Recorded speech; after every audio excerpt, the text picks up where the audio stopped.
Hello, new viewer.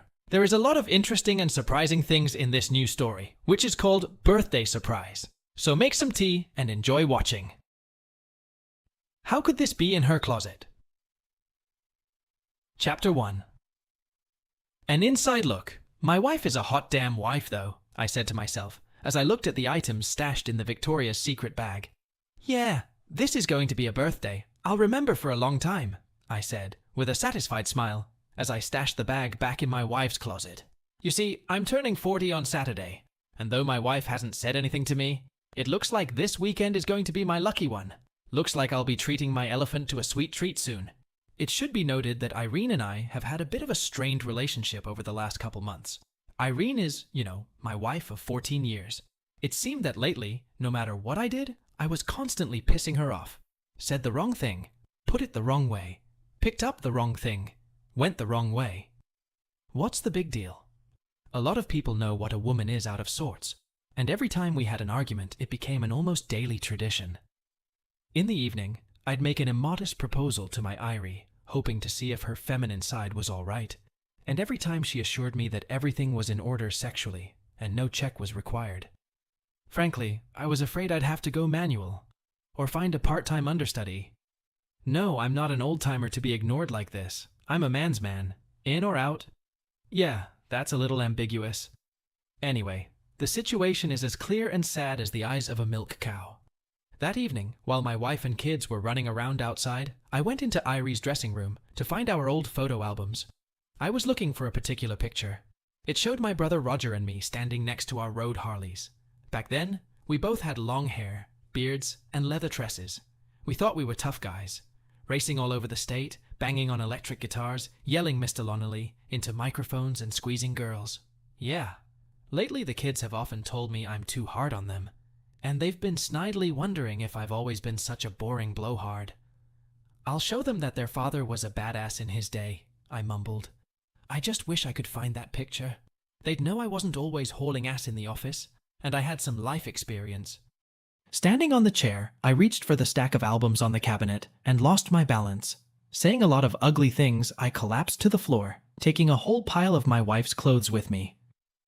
Well, fuck me, I said, getting to my feet and looking at what I had done. This woman definitely has too many clothes, I argued to myself as I finished hanging up the last dress. I was about to try to climb up for the albums again when I noticed the shopping bag behind the winter coats. Pulling it out, I looked inside. There lay 3 sets of underwear that would make even a prostitute blush. The first was a light purple color and looked like a short nightgown for dolls. That's what my wife wore on our wedding night. The second was thin black and almost transparent. The material was obviously wasted. This one was about 4 times smaller than the purple one. The third one made my blood boil. This one was scarlet in color and made mostly of transparent lace. What really set it apart was that it had a cleverly built-in bra, and where the breasts would normally be, there were round holes. At the bottom of the bag were thongs of matching colors, different for each outfit. All of the items still had price tags on them, and I was shocked at how expensive it all was. Damn it, I thought to myself as I put the bag back in its place. They're worth every penny I spent on them. This must be her way of burying the hatchet, or to make the rooster sing, so to speak. Tell me frankly, what would you think if you saw such lascivious wealth? You see, I didn't think about it. At that time, despite my age, I was quite stupid. I thought the whole world, or at least my family, revolved around me. Well, of course it does. I'm the fucking center of the universe. That's so. A digression to cheer you up. I spent the rest of the evening smiling like a retard. The world was beautiful again. I could see the light at the end of the tunnel. At dinner, my wife asked me if I'd had a drink while they were out. I reassured her by explaining that I was just thankful to God for such a beautiful family. Still shining like a brand new quarter, I went to bed that night, blissfully remembering the magic bag full of sensual amusements. I tried to roll up on Irie, but she said, as usual, that she was tired, that she had a headache, that we'd wake the kids, that she wasn't in the mood, that she wanted to sleep, and that let's do it next time. Whatever you say, darling, I agreed, kissing her gently on the cheek and whispering words of love. Then I turned around and fell asleep peacefully. Yeah, that's right. I slept for, 4 hours. Visions of Irene dressed in those voluptuous rags danced in my brain all night. No matter what I dreamed, I couldn't clear my mind and get rid of the ironclad arousal. In my dreams, my wife and I made love in different positions 10 times before my alarm clock went off and put an end to my fantasies. As exhausted as I was still at the peak of vitality. I took a quick shower and shaved first, and then jumped down the stairs like a fireman. When the rest of us came down to the dining room yawning and scratching ourselves, we saw that breakfast for the whole family was on the table, and I was sitting down with a cup of coffee and reading the newspaper. "Dad, are you on the afterburner or something?" Keith asked me. "You never eat breakfast in the morning, let alone cook it," he added with a surprised look on his face. Irene looked at me in amazement too. "Who the hell are you, and what have you done with my husband?" "I'm right here, honey. Just wanted to take care of all of you." "Well, thank you, dear," she said, pouring herself a cup of coffee. My daughter, Terry, who was always a bit of a mouthful, just started mashing sausage and eggs with her fork. "Great breakfast, Daddy. Love you," she said, stuffing her mouth. Well, I rubbed my palms together. I guess I should go out and make some money. Don't get bored here without me. Tipping Irie over the back of the chair, I kissed her goodbye to each of the kids. Everyone at the table was stunned. "What happened to Dad?" Keith asked his mother. "I know it's his birthday on Saturday, but does that happen when you turn 40? He said, finishing his sausage. Irie slapped my departing butt and grinned. "Your dad's just in a good mood, that's all," she said. But she probably didn't believe it for a minute. She caught up with me on the porch. "Jim, what's going on? Are you up to something? What do you suspect me of, dear? I haven't seen you in such a racy mood since we went on that weekend cruise over 10 years ago." "Hell, we didn't even leave our cabin then," she said with a hint of a smile. "But we didn't have a love scene last night. Admit it. Did you get someone?" "Irie, how could you think that? You, the mother of my children. God, aren't you ashamed of yourself?" I replied before jumping into the car and driving away. Well, my wife said after me. When I walked into the office, I was still on the upswing. "Good morning, Carol." I smiled at my secretary. "It's a beautiful day, isn't it?" A minute later, I came back and asked, "Would you like a cup of coffee and a donut?" "Sure, boss, but," was all she could say before I disappeared from the office. I returned a few minutes later with a cup of hot coffee, a glazed donut, and even a napkin. All she could do was squeeze out a "thank you" before I left again. By noon, everyone in the office was wondering who the new guy was. Several people came up to Carol and asked if Jim had been promoted. "I have no idea what's going on, but I'm afraid it can't last," she told them. And it did, at least for a few days. By 5 o'clock I was out of the office, and I wished a good evening to everyone who would listen.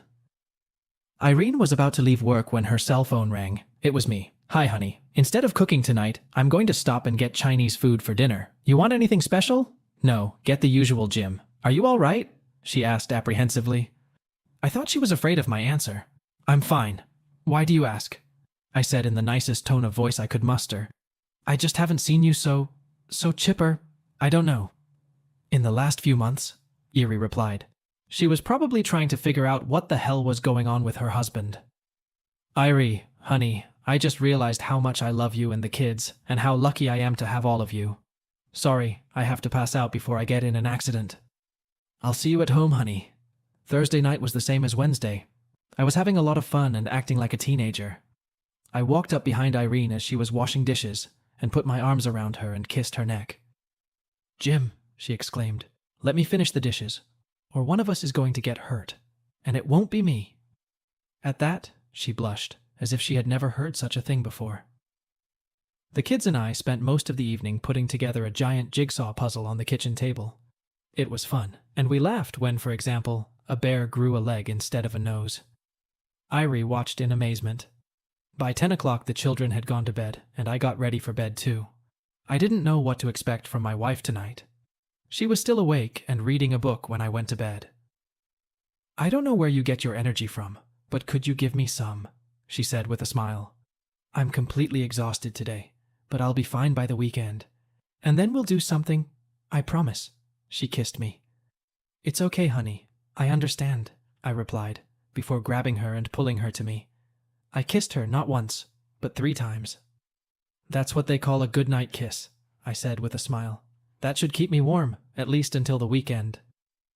With those words, I turned around, turned off the light, and fell asleep, leaving a stunned Irene staring into the darkness. Friday, I remained complacent, waiting for a miracle. In the morning, breakfast awaited the children. Today it was oatmeal, toast, and orange juice. "Dad, look, I could get used to this," Keith said. "I can't wait for Saturday," Terry said, shoveling oatmeal into her mouth. Everyone started to eat. "How about we make homemade pizza for dinner tonight?" I asked everyone. The kids mooed approvingly, and Irene just stood there with her mouth open. "Okay, then it's settled. I'll buy everything on the way home." "Well, I gotta go. Love you guys," I said with a smile as I walked over to Irene. I picked her up, turned her around and kissed her. "Love you, kids," and left. Running into my office, I carried 2 cups of coffee and apple fritters for Carol. I wished everyone a good morning, placing the unpretentious breakfast on the secretary's desk. In the office, I was laying out the papers I'd been working on this week when Carol walked in. She closed the door. Okay, what the hell is going on?" she asked me, sitting down with a coffee and a pancake in the chair in front of my desk. I started to say something about how life is good and whatnot, when Carol stopped me. "Jim, don't wax my brain. I've been working with you for 12 years, and you've never been in such a good mood before. Are you on drugs?" My jaw almost hit the countertop. "Carrie, baby, what's wrong with you?" "Then no," she stated. "Then it's one of 3 things. Either you won the lottery, and you're gonna pay me back this weekend, or you're out on the town, and you're getting more love than all of us combined. Or, the last one, you got a promotion I don't know about. What's going on, Jimmy? The masses are outraged, and I'm not leaving this office until you tell me what's wrong with you." She's got her arms crossed over her chest. "All right, fine. But it's not going to go any further than this office. You got a deal?" I told her. She nodded readily. "I've complained to you before. Irene and I have been going through a rough patch over the past few months, and with my 40th birthday approaching, I haven't been in the best of moods lately." Carol nodded again, and I continued. "Well, I happened to look in Irie's closet the day before yesterday and found some sexy lingerie that she apparently only bought for my birthday," I said with a smile. "Uh-huh. So, all you found was these thingamajigs that women use to blow men's brains out?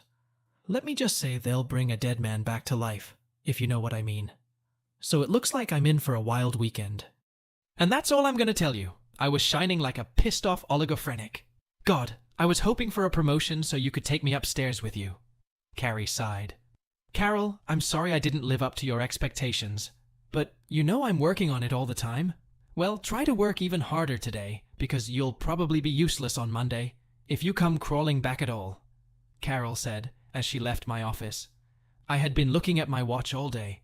Jesus Christ, would this day ever end?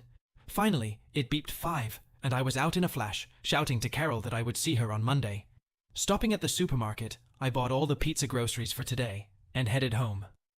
Maybe she'll wear something from that set today, I thought. There were 3 of them in the bag. That is, Friday, Saturday, and Sunday night. "Oh well, I can handle this load," I said to myself as I pulled out into the driveway. Irene stayed behind while the kids and I kneaded pizza dough.